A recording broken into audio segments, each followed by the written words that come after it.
Good morning, SpaChina. How are you this morning? Greetings from Sydney, Australia. I'm really sorry that I can't be with you during this summit. It's always such a joy to be there, and so thank you to Fifi and team for asking me to participate virtually. I'm really sorry I can't be with you in person, but sure you're having an amazing time. So, this morning we're going to be looking at how you can create programs that will help your clients to flourish. And what we're going to be covering in that. Firstly, what is it to flourish? What do we mean by that? Are we flourishing as a population? What's causing the problem or any lack of flourishing that we're experiencing? And then how can the spa and wellness industry help? Finally, a checklist of how you can go about implementing this in your own business.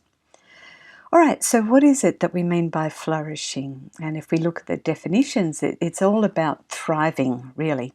And if you think about a plant in your garden at home, a plant that's flourishing has got thick, vibrant leaves, it's full of blossoms and fruit, growing really strongly, and that's pretty much what it is in our body as well. So it's being in a healthy, vigorous, energetic state.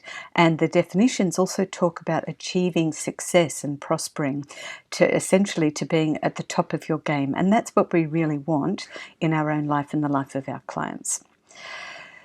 So the academics have had a look at this too, and the Dr. Martin Seligman, who's the father of positive psychology, has identified that there are 5 ingredients that we need to flourish. One is positive emotions, which is all about feeling good and optimistic. Second is fulfilling work in which we, really is meaningful to us. We enjoy it. Also hobbies that help us get into that sense of flow.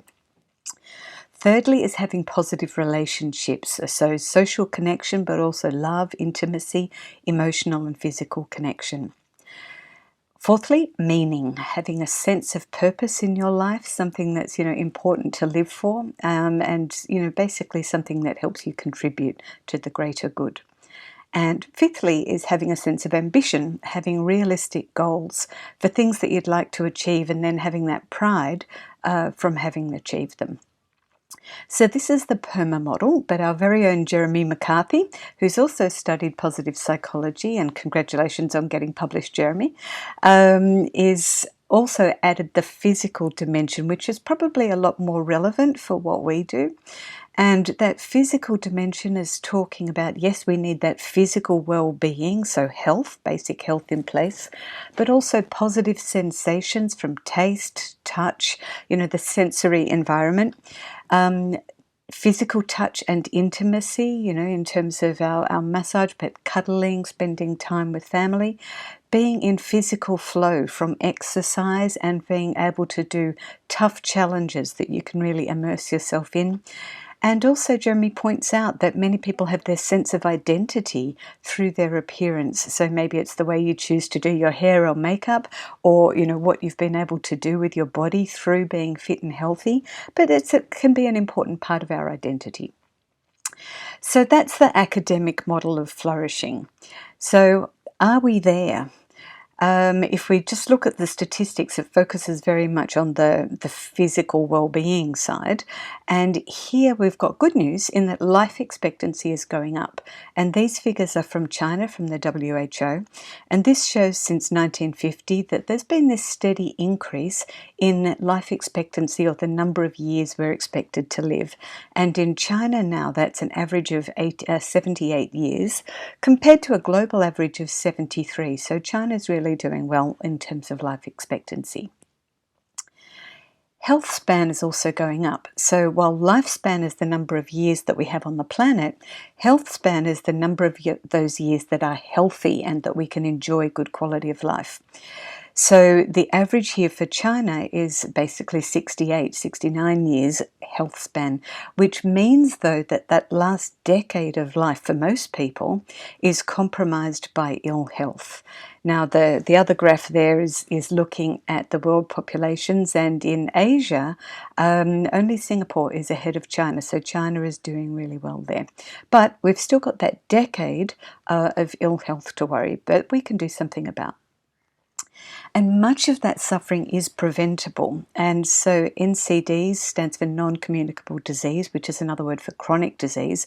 And these are diseases of lifestyle. So you can see that 89% of deaths in China are related to chronic disease compared to global average of 71%. And so this means that those deaths are, while we all die of something eventually, those deaths are premature because of the disease that has cut short the life.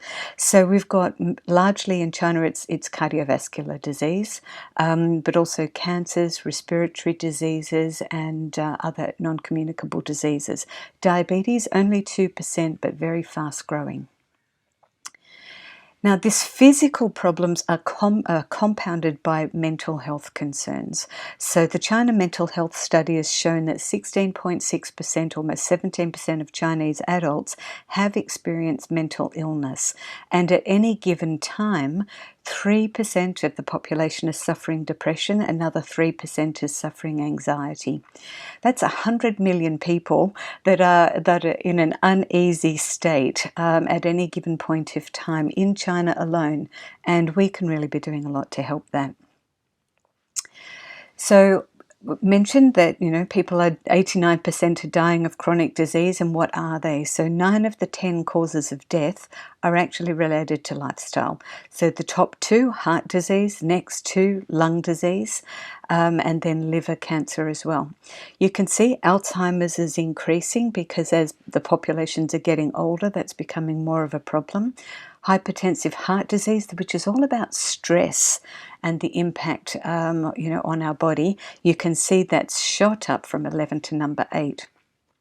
What's not on that chart yet is diabetes, which hasn't hit the top 10, but it is the fastest growing type of chronic disease, increasing over 15% in the last 17 years. So other causes of disability, so that was the causes of death, but other causes of disability are also resulting from lifestyle. And you look at the number 1, it's neck pain. Number 4, lower back pain, which can really impact people's ability to enjoy life. And so these are related to musculoskeletal conditions. And then you can see also stroke has gone skyrocketing up there, again a lot related to cardiovascular disease and stress. Okay, so what's causing these problems? I talked about lifestyle, but what is it exactly? And again, we've got the WHO figures here that show the number 1 is all about diet. Number 2 is smoking, and that includes secondhand smoke. Number 3, high blood pressure, which is stress. Number 4, air pollution. Number 5, interesting, you can see that basically the problem of overweight and obesity is growing rapidly. And then we've got also high HDL, which is the bad blood fats that are growing rapidly. So making this a little bit simpler, the WHO summarizes it into 5 risks.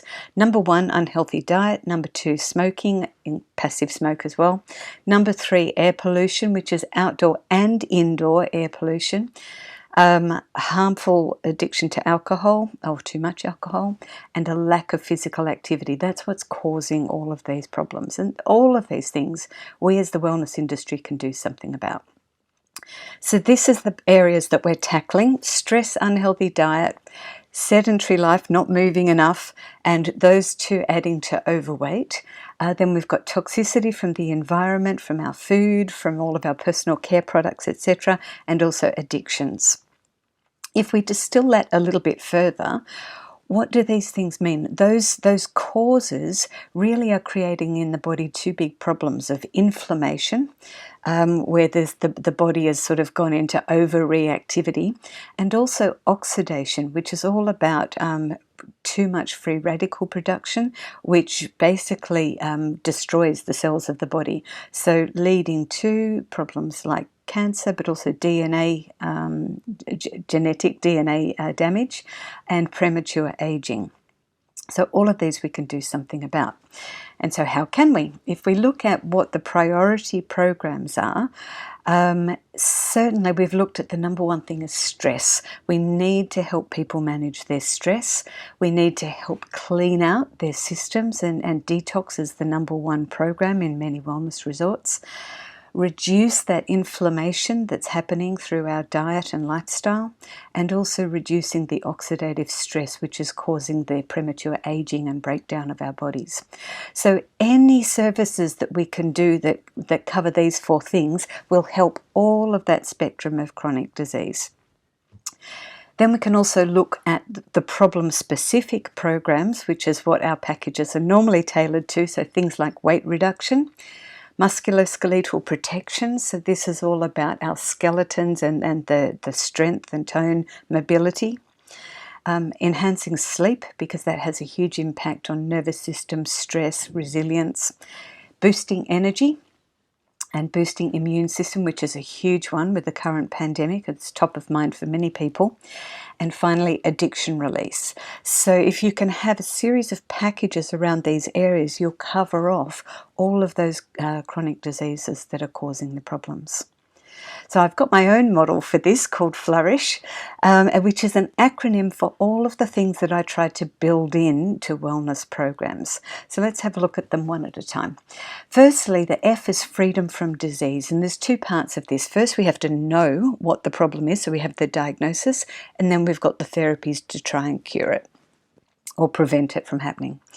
Second is lifestyle. So this is diet, movement, sleep, habits, the things that people are doing every day, and we need to be able to influence that. Third is our outlook, our emotional health, which often comes from the way that we view the world, that sense of optimism and perspective that the PERMA model talked about.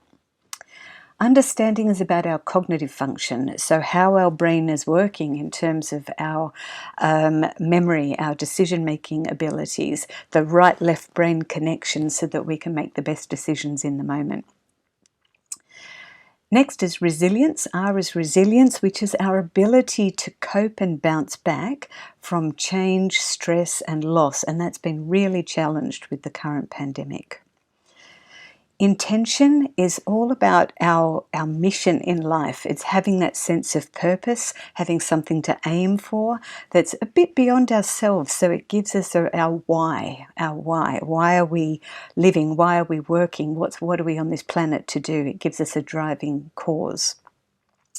Social engagement can be about social engagement with partners, peer groups, friends, community, anything here that we're participating. And hobbies and creative expression. This is play. For adults, it's play. It's building up our skills. It's exploring new areas, and really sort of enhancing life, allowing us to create and express through that creation.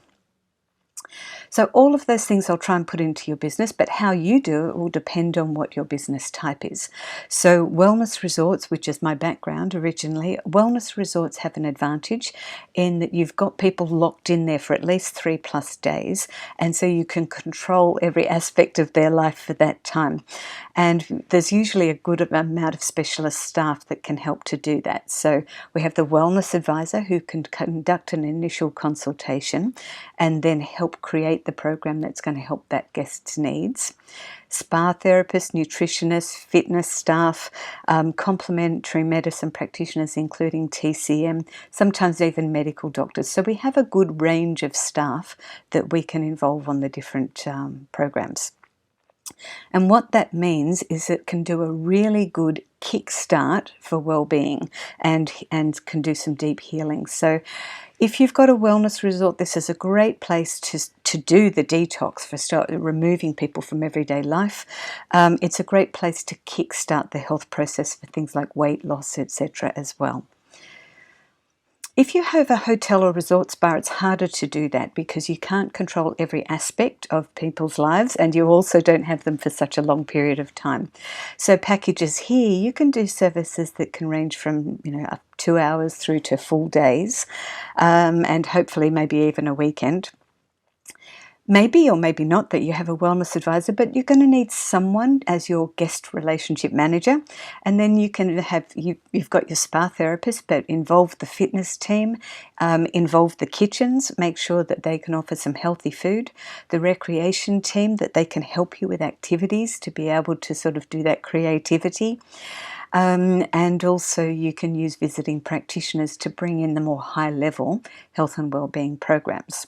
So if you're a hotel or resort spa, you've got the ideal position to do what we call soft wellness, which is to create this warm, loving, welcoming environment that gives people an enjoyable kickstart to getting their health and wellbeing onto a new and better track. If you've got a day spa, wellness centre or clinic, here you've got the advantage of guests being able to come back over and over. So you can do multi-week programs, or you can even better still have memberships. Now, again, you may or may not have a wellness advisor, but you're going to need someone who can maintain that relationship.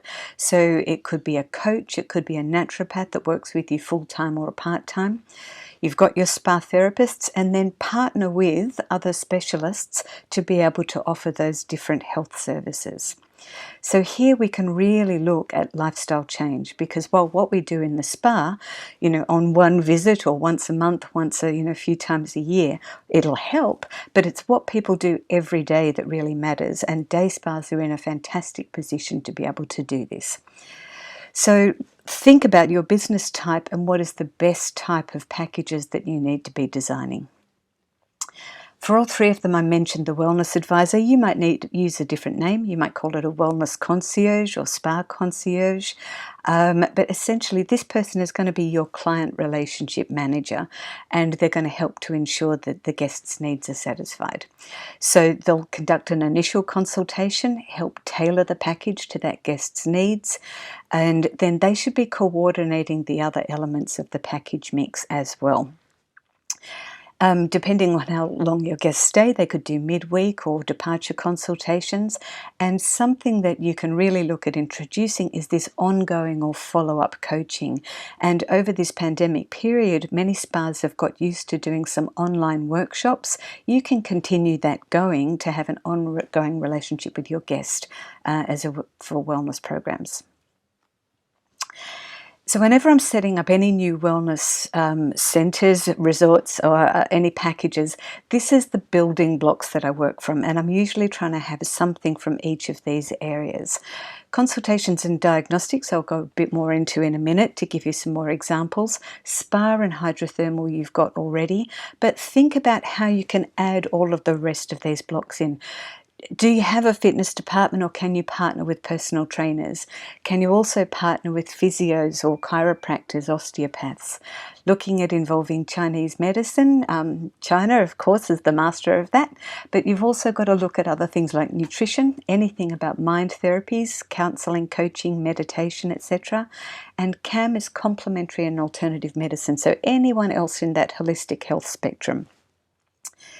If possible, you can partner with a doctor to be able to do functional medicine, which gets to the root cause of the problem through nutrition and hormones. And then also all of these next three, you should be finding ways to integrate. So what can you do in terms of educational seminars, either face-to-face in groups or online? What workshops can you offer? This is hands-on, DIY stuff. And then importantly for revenue and also client relationships, what can you do in terms of retail and home care? So a bit more in terms of the diagnostics. The consultation we've talked about, and the level of detail will depend on the level of medical that you've got in your spa. Really important to have some kind of measure, ideally visual, that the client can see to be able to track their progress. And so instead of the old weight scale or even body composition, I really like 3D body scanning, because it gives you the body composition, so you've got the fat amount, but it also shows you posture. And given that neck and lower back complaints are the number top 10 causes of disability, we really want to be fixing posture as well as just things like weight loss. So 3D body scanning can show the clients the change in their body over time, which is great. Heart rate variability measures your stress response, so how well the clients can control stress to be able to sort of manage those stress hormones and remove the negative effects. Oligoscan is a non-invasive scanner to measure heavy metals for toxicity. And Caligari, there is oxidative stress. This measures the rate of oxidation in the body, or premature aging, premature cell breakdown. Both of those can be done without any kind of medical background. Lab tests, of course, you're going to need to work with a lab or doctor or nurse, but you get huge information, particularly for hormones and nutrition. The next two I've included because as our whole industry goes more digital, it's important to think about how can we digitize our services and also our marketing. So the bioresonance is essentially it's the client just holds it and on an iPhone or on a phone app, it can do a full body scan. And then the client also has retail to go with that. So that's a really nice portable full body scanning system. The next one, the self-assessment scorecard, is something I'm currently developing actually as a marketing tool where you can put that onto your website and then the clients can fill in, it's a flourishing scorecard. They can answer some questions and then it gives them their result on how well they're flourishing in all of those different areas, and it gives them guidance as to what they can do. So you can put that on your website and then the clients can get their programs done afterwards. So if you're interested in that, give me a buzz and I will let you know as soon as it's ready. Okay, now how does this work when we put it together into packages? And I haven't got time to go through many, but just to show you how we might, for the top three, how these might all come together. So for stress, our goal is to calm the nervous system, balance those stress hormones and build resilience. So in addition to the consultation, you might want to have heart rate variability and perhaps even lab tests if you're able to do that. For the therapy side, hopefully you've all got massage, sauna, and access to some form of vigorous exercise like cardio or high-intensity interval training. We really want to burn up those stress hormones or sweat them out. But additionally, we want to be able to calm the mind and the nervous system, which is great through breath work, meditation, guided relaxation. So all those items in black, they are ones that hopefully every spa can do. And then if you can partner with others or have some more mind-body staff on board, counseling and coaching is hugely important for this. And then you can layer onto that Chinese medicine and the use of a biofeedback device so people can be trained to manage their own stress. That's what the Muse headband is shown in the picture there. If you've got a nurse or doctor, you can be doing IV vitamin infusions. So time in nature, hugely important to help us ground and calm down. Also spending time with animals. Easy to do if you've got equine therapy, but even just petting a dog or a cat or, having some sort of pets around. Look what you can do in terms of seminars and what are the causes of most people's stress. So a lot of it comes from expectations that we put on ourselves, but also it can be time management, money, relationships. You can have workshops and seminars in all of those areas. And then in terms of retail, you might be able to have a biofeedback device and then supplements and herbs that can help with that stress management. Looking at the next one, freedom from disease in terms of detox. Here we want to reduce the toxic load coming in, so slow that down, cleanse what's already there, and speed up our body's ability to detoxify so that we're able to stay on top of it. So on top of the consultation, you need something to test the toxic load, so maybe the oligo scan I talked about or some lab tests. And now we're going to look primarily at food for detox, and here take care with the juices because we don't want to spike blood sugars with fruit juices. So I normally prefer not a juice diet, but having a really nice cleansing diet. A lot that can be done with body work, so lymphatic drainage massage, Qinette Sang abdominal massage, gentle exercise this time we really want to calm the body, and again breathwork meditation, hugely helpful. If you've got it, if you're able to, infrared sauna is the best for detox, support by herbal steam, Epsom salt or herb baths as well. If you can go that next step further with technology, definitely look at colonics, which kickstarts detox and hugely impactful, and or chelation, where you can sort of put an IV infusion to help clean out heavy metals from the body. Again, we're looking at supportive environments through a clean environment, not toxic. I've obviously got to be clear of pollutions, but try and get device-free times as well, because we want to declutter the emotional and mental stress that comes from always being switched on. And time in nature, seminars, retail, etc.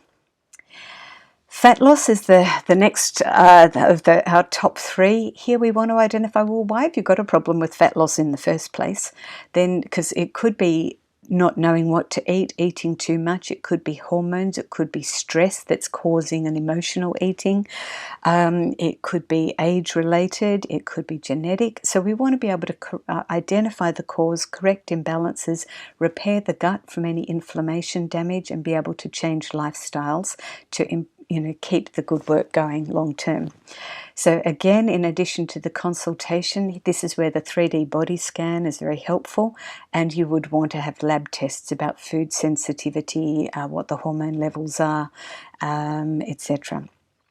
So for fat loss, I usually like to start with a detox program, and then you've got to have things about the mindful nutrition, and then you've got to get into the headspace with mindful eating, give tasks like journaling, again exercise, and then treatments such as infrared, lymphatic, but fat reduction techniques, cryolipolysis, cavitation. We want to solve, if people aren't exercising because they've got any injuries or illnesses, we want to be able to try and solve those, maybe through physio, maybe through TCM, and then support that fat loss process with perhaps things like IV vitamin infusions to keep up the energy.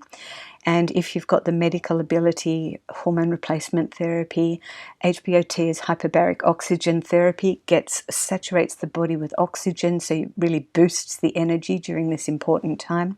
And light therapy also boosts the energy. And again, our supporting time in nature, etc. So just quickly to summarize, because I've only got a few minutes left, but these are the high-tech elements that I would put in if I've got a wellness resort or a more high-tech wellness center. Won't go into a huge amount of detail, but infrared, great for detox. The inhalations really help to nano-V for cell repair, molecular hydrogen for antioxidants, light therapy to boost the mitochondria's energy in every cell of the body, PEMF is pulsed electromagnetic frequency, basically recharges our cells with earth energy, and it really helps anything about the circulation. Ozone therapy, great for the immune system, as is cryotherapy. Hyperbaric, as we said, saturates the body with oxygen to help healing and anti-aging. And brain training is connecting our right-left brain hemispheres so that we're better able to use whole brain thinking, manage our stress, and make better decisions, improve memory, etc. You may not be able to do any of those high-tech things, but you should certainly be able to do all of the low-tech. So looking, what can you do in terms of mind-body movement, like yoga or Pilates? Definitely try and introduce breath work, meditation, guided relaxation. Our hot-cold therapies through, sort of heat, steam, sauna, hot pools, as well as cold to boost that immune system. Of course, touch and body work, what we're known for.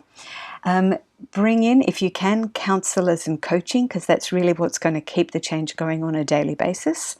And then layering in, what can you do that's social, maybe in group work, maybe as a community, even if it's an online community for now.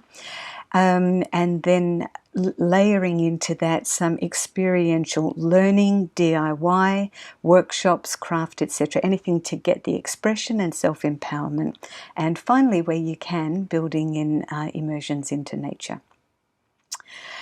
Enhance that with retail services so that, anything that we're doing in the spa, we want to be able to give them home care support as well. And maybe that's a gift pack to go with the package, or it could be a subscription box. Many spas are starting to do this monthly or seasonally. Many equipment providers are also coming out with home use versions of the equipment now. The Wellbox is LPG's home version of the LPG machine. and for use in between treatments. And then if you've started doing the online connection during the COVID scare, keep that going. What can you do in terms of how-to videos and coaching? So finally, just a quick checklist to finish off how you can, go about implementing this into your spa. Firstly, do make sure you've confirmed your positioning. Are you really in a position to do healing, or are you better off doing soft wellness, or are you positioned to be able to do the ongoing lifestyle maintenance and change? Thinking then about who your target market's going to be and what their specific needs are. And that then lets you think, do you want to specialize in a particular area and become really well known as the master for that? Or do you want to be able to offer multiple programs? So here, for example, I've got a center in Bangkok, a wellness clinic, where we really specialize in slimming and weight management, because we know that's the starting point for a whole lot of chronic disease issues. And so we specialize in that, and it attracts a lot of other business. You might do that, or you might be able to want to start with various 3 to 5 programs. Of course, once you've picked out what those needs are, you can then design the services and products that are going to help them achieve that goal. Costing and pricing, necessary to make sure that you can get a profit on all of those. But then you've got to document the hotel and the ideal guest, the protocol and the ideal guest experience, because we're used to documenting each treatment, but when you're packaging it all together, we want to make sure that that's really well integrated for a seamless guest experience. So you want to be able to document how all of those things get fitted together, in what order, over what duration, who does what, how and when, and how you check in with each other. Staffing as needed, whether it's your in-house team, whether you've got to cooperate with other departments, whether you can joint venture or use visiting practitioners. And then you want to train everyone involved, so not just the wellness teams, but also the non-wellness staff. So if you're in a hotel or resort, you've got to train the front desk, you've got to train the marketing department, sometimes you have to train housekeeping, and you definitely want to be training F&B as well. All of those staff need to understand the programs and what it is that we're trying to achieve. Then once you've designed your program, you really want to test them. And so then once you've got those results, it gives you confidence that what you're doing is working. It also gets the testimonials, the word of mouth that you can use in your marketing, and it gives you opportunity to identify what's not working so well and to tweak that. And it gives you the opportunity to get marketing collaterals and telecommunications together. You want your before and after photos, you want your quotes, and then be able to do your marketing comms around that before you have your successful launch. So I wish you all the best with this. Just to finish on a quote, the purpose of life is not to be happy, it's to be useful, to be honourable, to be compassionate, and to have your life make a difference that you've lived and lived well. So wishing you all the best for the rest of your summit. Again, I'm so sorry I'm not there with you, but if you've got any questions on any of the stuff that we've talked about today, it's been very quick, I'm sorry, but please feel free to contact me for any more information on any of that, and I'd be more than happy to pick up the discussion with you. Thank you.